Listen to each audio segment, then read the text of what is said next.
Students, मैं Shivam Kumar Indian physics centre में स्वागत करता हूं। आज से मैं क्लास 12th फिजिक्स की ऑब्जेक्टिव सीरीज चलाने जा रहा हूं।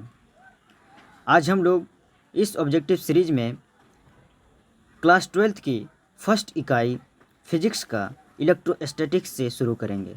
इलेक्ट्रोस्टैटिक्स में फर्स्ट चैप्टर विद्युत आवेश और विद्युत क्षेत्र से संबंधित महत्वपूर्ण 24 प्रश्नों का श्रृंखला आज आप लोगों के लिए लेकर आया हूँ। इसी प्रकार पूरे विद्युत आवेश और विद्युत क्षेत्र से संबंधित जितने भी महत्वपूर्ण ऑब्जेक्टिव प्रश्न होंगे फिजिक्स का, उसे मैं यूट्यूब के माध्यम से आप लोगों को पहुंचाऊंगा। तो आप लोग घर में बैठें, अच्छे से रहें और पढ़ते रहें, इसके साथ साथ प्रैक्टिस भी करें। तो आज आप लोगों के लिए विद्युत आवेश और विद्युत क्षेत्र से महत्वपूर्ण प्रश्नों का संग्रह इस प्रकार है। पहला प्रश्न है, एम्पियर घंटा किसका मात्रक है? एम्पियर घंटा किसका मात्रक है? ऑप्शन है ए विभव, बी धारिता, सी आवेश, डी विद्युत धारा। चलिए जल्दी से आप लोग आंसर दीजिए। अगर जानते हैं तो कमेंट बॉक्स में ज़रूर लिखें। इसका सही जवाब है विभव। प्रश्न नंबर 2, विद्युत आवेश का एसआई मात्रक होता है? विद्युत आवेश का एसआई मात्रक होता है। Option A volt, option B faraday, option C ampere, option D coulomb. चलिए स्टूडेंट, इसका सही जवाब है कूलाम। प्रश्न नंबर 3, विद्युत क्षेत्र की तीव्रता का एसआई मात्रक होता है? विद्युत क्षेत्र की तीव्रता का एसआई मात्रक होता है। Option A newton coulomb, option B newton पर coulomb, option C newton metre, option D newton. तो इसका सही जवाब है ऑप्शन बी न्यूटन पर कूलाम। प्रश्न नंबर 4, 1/4 पाई एप्सिलॉन 0 का मान होता है? 1/4 पाई एप्सिलॉन 0 का मान होता है। Option A 9 × 10⁹ newton metre square पर coulomb square, option B 9 × 10⁻⁻9 farad पर मीटर, ऑप्शन सी 9 × 10⁻11 फैराड पर मीटर, ऑप्शन डी 9 × 10⁻⁻19 फैराड पर मीटर। स्टूडेंट्स, इसका सही जवाब है 9 × 10⁻9 न्यूटन मीटर स्क्वायर पर कूलम स्क्वायर। प्रश्न नंबर 5, मुक्त आकाश की परावैद्युतांक का मान क्या होता है? मुक्त आकाश की परावैद्युतांक का मान क्या होता है? ऑप्शन ए 8.854 × 10⁻⁻12 कूलम स्क्वायर पर newton metre square, option B 8.854 × 10⁻⁻19 coulomb square पर newton metre square, option C 8.854 × 10⁻11 coulomb square पर newton metre square, option D none. इसका सही जवाब है ऑप्शन ए 8.854 × 10⁻⁻12 कूलम स्क्वायर पर न्यूटन मीटर स्क्वायर। प्रश्न नंबर 6, एक कूलम का मान ESU में होता है? एक कूलम का मान ESU में होता है। ESU मतलब होता है बाबू electrostatic unit. Option A 3 × 10⁹9, option B 9 × 10⁹9, option C 8.854 × 10⁻⁻12, option D 9 × 10⁻⁻9। इसका सही जवाब है ऑप्शन ए 3 × 10⁻9। प्रश्न नंबर 7, विद्युत आवेश का क्वांटम ESU मात्रक में मान होता है? विद्युत आवेश का क्वांटम ESU मात्रक में मान होता है। ऑप्शन ए 4.78 × 10⁻⁻10, 1.8 × 10⁻11, 1.6 × 10⁻19, ऑप्शन डी -1.6 × 10⁻19। स्टूडेंट्स, प्रश्न 7 का सही जवाब है ऑप्शन ए 4.78 × 10⁻10। अब हम लोग चलते हैं प्रश्न नंबर 8 के लिए।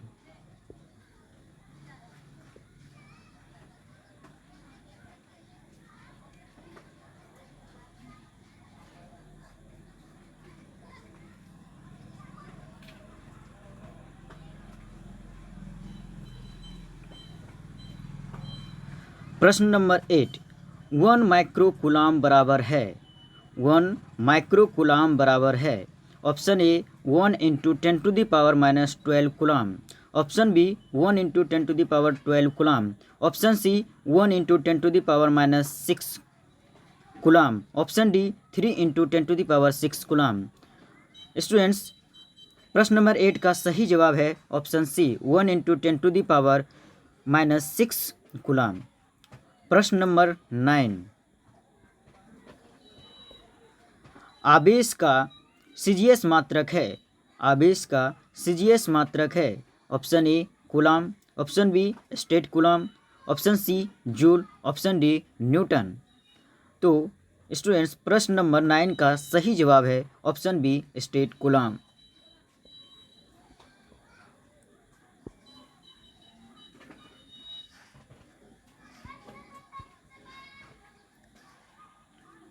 प्रश्न नंबर 10, 1 ESU का मान कूलाम होता है, 1 ESU का मान कूलाम होता है ऑप्शन ए 1/3 गुना 10 की घात 9, ऑप्शन बी 1/3 गुना 10 की घात 1/3 गुना 10 की घात -9, ऑप्शन सी 3 गुना 10 की घात -9, ऑप्शन डी 3 गुना 10 की घात 9।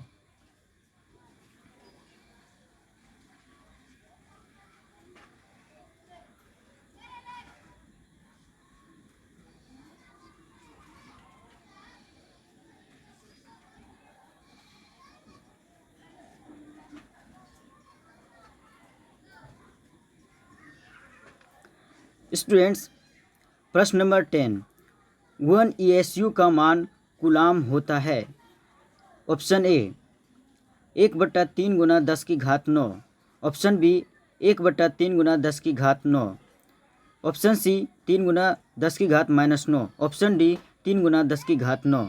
इसका सही जवाब है बी नंबर 1/3 गुना 10 की घात -9। प्रश्न नंबर 11, किसी माध्यम का आपेक्षिक परावैद्युता है ना, किसी माध्यम का आपेक्षिक परावैद्युता होता है option A epsilon plus epsilon naught, option B epsilon minus epsilon naught, option C epsilon बटे epsilon naught, option D epsilon गुना एप्सिलॉन 0। तो इसका सही जवाब है ऑप्शन सी एप्सिलॉन बटे एप्सिलॉन नॉट।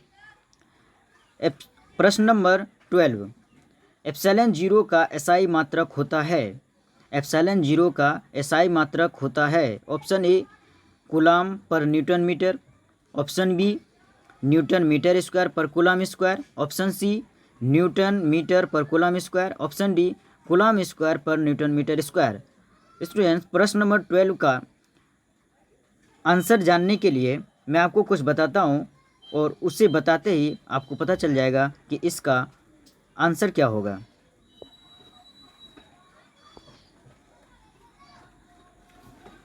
कूलाम के नियम से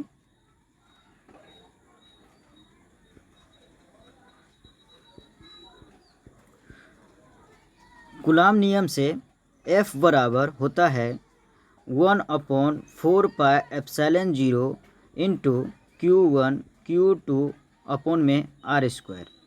अगर यदि मुझे यहाँ से एप्सिलॉन 0 का मान निकालना हो तो हम निकाल सकते हैं एप्सिलॉन 0 बराबर Q1 Q2 बटे में 4 पाई इंटू F गुना R स्क्वायर। अब हमें चूँकि एप्सिलॉन 0 का मात्रक चाहिए तो हम निकाल सकते हैं इस प्रकार से कि Q1 Q2 आवेश है और आवेश का मात्रक होता है कूलाम। यहाँ पे दो आवेश गुना में है तो C गुना C हो जाएगा, एक आवेश का मात्रक कूलाम, फिर दूसरे आवेश का भी मात्रक कूलाम। तो आवेश का मात्रक कूलाम गुना कूलाम, कूलाम स्क्वायर, और कूलाम को C से सूचित करते हैं, यहाँ पे C का स्क्वायर हो जाएगा बटे में। मात्रक निकालने के लिए हम लोग अंकों का मात्रक कुछ नहीं लेते हैं, है ना, तो 4 पाई कट जाएगा, कुछ नहीं है इसका मात्रक। एफ है हमारा यहाँ पे बल, और बल का मात्रक होता है न्यूटन।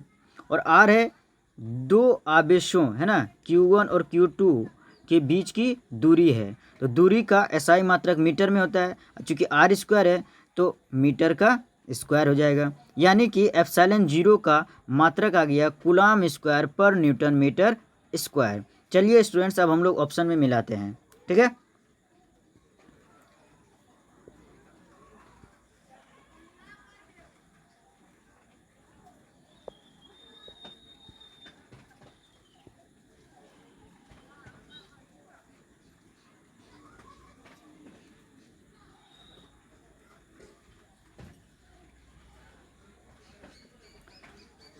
प्रश्न नंबर 12, तो एप्सिलॉन 0 का SI मात्रक होता है, हमारा क्या आया था बाबू, कूलाम स्क्वायर पर न्यूटन मीटर स्क्वायर आया था। और यहाँ पर ऑप्शन देखते हैं हम लोग, मिलाते हैं। ए में कूलाम पर न्यूटन मीटर, ये नहीं होगा। Option B newton metre square पर कूलाम स्क्वायर, ये भी नहीं होगा। ऑप्शन सी न्यूटन मीटर पर कूलाम स्क्वायर, ये भी नहीं होगा। ऑप्शन डी कूलाम स्क्वायर पर न्यूटन मीटर स्क्वायर, ये सही है, यही होगा इसका आंसर। प्रश्न नंबर 13 में प्रश्न है कि 1/4 एप्सिलॉन 0 का SI मात्रक होता है।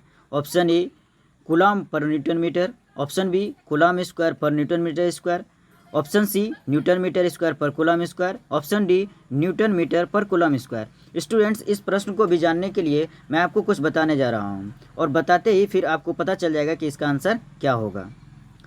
चलिए स्टूडेंट्स, फिर वही बात,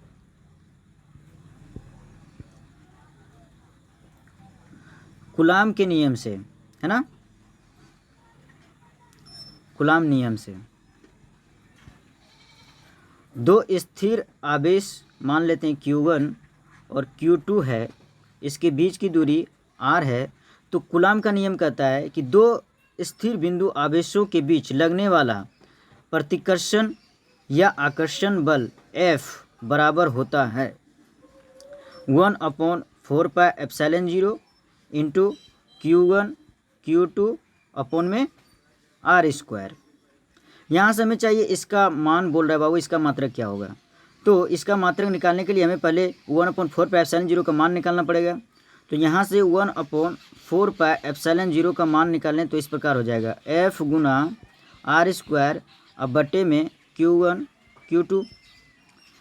अब हमें मात्रक चाहिए 1/4 पाई एप्सिलॉन 0 का, तो F का मात्रक होता है न्यूटन, R तो मीटर स्क्वायर, बटे में Q1 Q2 आवेश है तो दो आवेश गुना में है तो कूलम स्क्वायर हो जाएगा, यानी कि 1/4 पाई एप्सिलॉन 0 का मात्रक आपके पास निकल के आ गया न्यूटन मीटर स्क्वायर पर कूलम स्क्वायर। चलिए स्टूडेंट्स, अब हम लोग ऑप्शन में चलते हैं।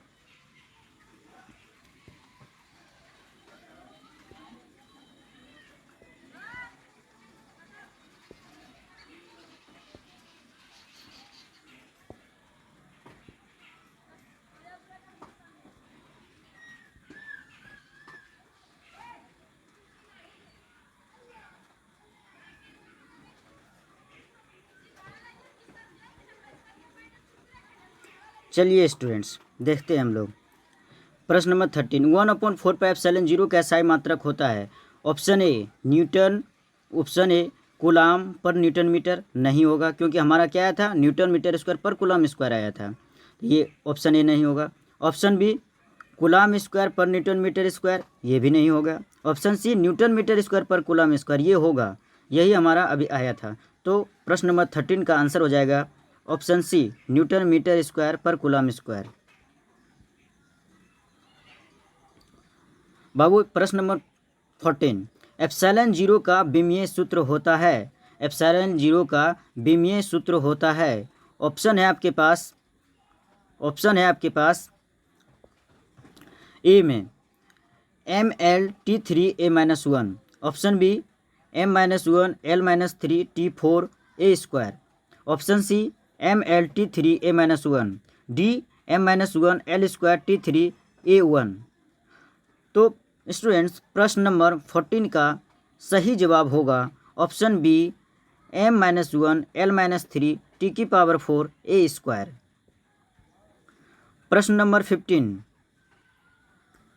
प्रश्न नंबर 15, विद्युत क्षेत्र की तीव्रता का विमीय सूत्र होता है। विद्युत क्षेत्र की तीव्रता का विमीय सूत्र होता है। Option A MLT-3 A-1, option B MLT3 A-1, option C M-1 LT3 A-1, option D M-1 L3 T²। तो इसका सही जवाब है ऑप्शन ए MLT-3 A-1। प्रश्न नंबर 16, स्थिर विद्युत क्षेत्र होता है। प्रश्न नंबर 16, प्रश्न नंबर 16, स्थिर विद्युत क्षेत्र होता है असंरक्षी, बी में संरक्षी, ऑप्शन सी दोनों और ऑप्शन डी नन मीन्स कोई नहीं।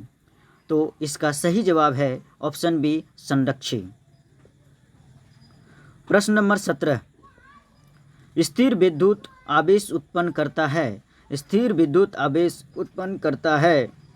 ऑप्शन ए केवल चुंबकीय क्षेत्र, ऑप्शन बी केवल विद्युतीय क्षेत्र, ऑप्शन सी ए और बी दोनों और ऑप्शन डी कोई नहीं। तो प्रश्न नंबर 17 का सही जवाब है ऑप्शन बी केवल विद्युतीय क्षेत्र।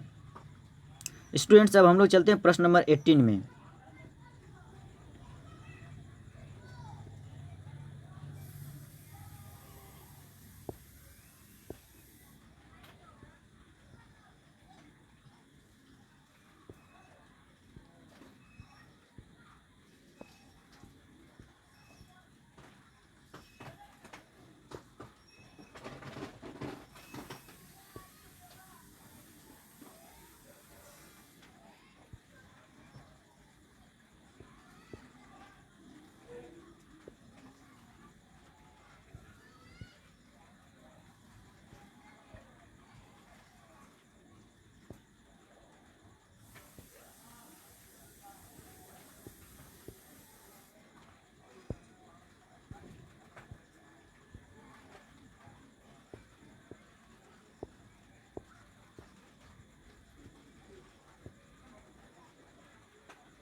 चलिए स्टूडेंट्स, थोड़ा सा टेक्निकल प्रॉब्लम की वजह से सेटिंग में प्रॉब्लम हो गई थी।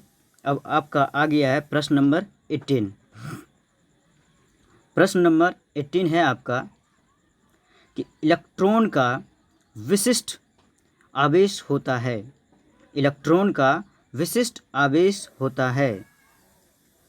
इलेक्ट्रॉन का विशिष्ट आवेश होता है। Option A 1.8 into 10⁻⁻19 coulomb per kg, option B 1.8 into 10⁻11 coulomb per kg, option C 1.6 into 10⁻19 coulomb per kg, option D कोई नहीं। तो इसका सही जवाब है option B 1.8 into 10⁻11 coulomb per kg. प्रश्न नंबर 19, एक कूलम बराबर डैश EMU होता है। एक कूलम बराबर डैश EMU होता है। Option A 10⁻⁻9, option B 10⁻⁻1, option C 10⁻9, option D 10⁻9, option D none. तो इसका सही जवाब है बाबू प्रश्न नंबर 19, 1 कूलम बराबर डैश EMU होता है। Option A 10⁻⁻9, option B 10⁻⁻1, option C 10⁻9 और ऑप्शन डी नन, इनमें से कोई नहीं। चलिए स्टूडेंट जल्दी जल्दी जवाब दीजिए आप लोग, क्या होता है ना। इसका जवाब क्या होगा कमेंट बॉक्स में लिखें जल्दी। चलिए मैं आपको बता रहा हूँ इसका जवाब क्या होगा। प्रश्न नंबर 19 का सही जवाब है ऑप्शन सी 10⁻⁹। प्रश्न नंबर 20 धातुओं का परावैद्युतांक होता है। धातुओं का परावैद्युतांक होता है ऑप्शन ए अनंत, ऑप्शन बी 1 से अधिक, ऑप्शन सी 1, ऑप्शन डी 0। तो इसका सही जवाब होगा ऑप्शन ए अनंत। प्रश्न नंबर 21 कूलाम बल है। ऑप्शन ए प्रश्न नंबर 21 कूलाम बल है। ऑप्शन ए विद्युत बल, ऑप्शन बी केंद्रीय बल, ऑप्शन सी दोनों, ऑप्शन डी कोई नहीं। तो इसका सही जवाब है ऑप्शन सी दोनों। प्रश्न नंबर 22 विद्युत द्विध्रुव आघूर्ण का एसआई मात्रक होता है। विद्युत द्विध्रुव आघूर्ण का एसआई मात्रक होता है option A coulomb metre, option B coulomb पर metre, option C coulomb metre square, option D coulomb square metre. तो प्रश्न नंबर 22 का सही जवाब है ऑप्शन ए कूलाम मीटर। प्रश्न नंबर 23 ई तीव्रता के विद्युतीय क्षेत्र में पी द्विध्रुव आघूर्ण पर लगने वाला बल आघूर्ण है। Option A E dot P, option B E cross P, option C P cross E, option D P बटे ई। तो 23 नंबर का सही जवाब है option C P cross E, option C P cross E. Students आज का अंतिम प्रश्न, यदि दो आवेशों के बीच की दूरी दोगुनी कर दी जाए तो उनके बीच लगने वाला बल हो जाता है। ऑप्शन ए 2 गुना, ऑप्शन बी 1/4 गुना, ऑप्शन सी 2 गुना, ऑप्शन डी 4 गुना। तो स्टूडेंट्स इसका सही जवाब जानने के लिए मैं आप लोगों को कुछ बताने का कोशिश कर रहा हूं और बताते ही आपको समझ में आ जाएगा कि इसका सही जवाब क्या होगा। चलिए स्टूडेंट्स कूलाम के नियम से, है ना, कूलाम नियम से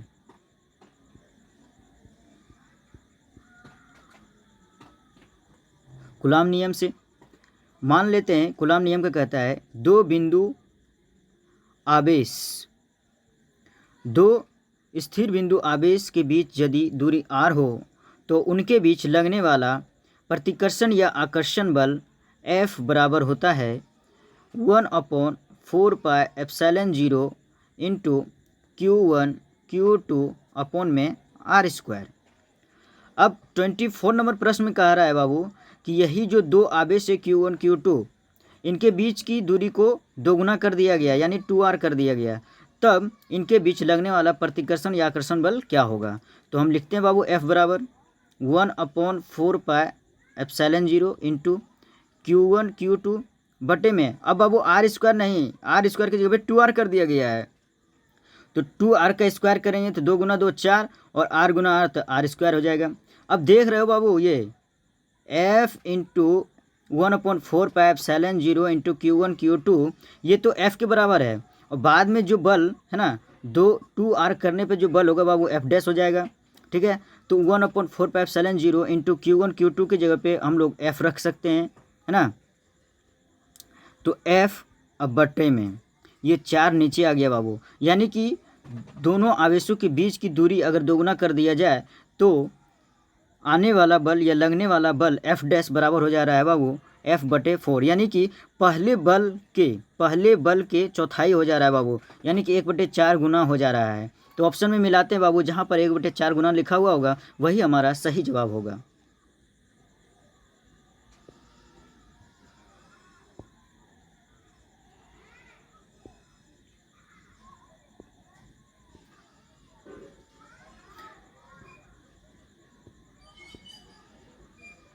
चलिए स्टूडेंट देखिए 24 नंबर प्रश्न, यदि दो आवेशों के बीच की दूरी दोगुनी कर दी जाए तो उनके बीच लगने वाला बल हो जाता है।